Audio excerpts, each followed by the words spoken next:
তো hello friends, আমি mobile দেখছিলাম। মোবাইলটা দেখতে দেখতে জাস্ট একটা ভিডিও আমার চোখের সামনে এলো। তো ভিডিওটা আমার স্ক্রিনে দিয়ে দেবো, ভিডিওটা তোমরাও দেখে নেবে। তো এটা কি ট্রেন্ডিং চলছে না কি সেটা আমি জানি না। তোর রান্না করে দিল কে? কতটা ভুল বললাম কি ঠিক বললাম আপনারা অবশ্যই কমেন্টে আমাকে জানাবেন। আর তৃণমূলের রঞ্জন কাকু বল। এখন ভোট এসছে বলে নেতারা সব লোকের বাড়িতে গিয়ে রান্না করছে, মশলা ফিরছে। আমার গ্যাস নেই, তো আমি রান্না করতে পারছি না। আর আমি ঘুরতে গিয়ে বমি পায়খানা হচ্ছে। যদি কোনো নেতা মন্ত্রী এসে আমার বাড়িতে রান্না করে যায়, যে নেতা মন্ত্রী আসুক না কেন, আমি তাকেই ভোট দেব।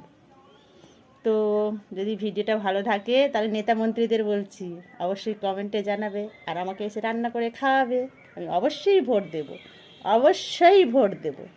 ঠিক আছে? আর ভিডিওটা দেখো কেমন নেতা মন্ত্রীরা রান্না করছে। উফ, কি মজা! নেতা মন্ত্রীদের হাতে খাও। ঠিক আছে, চলো টাটা।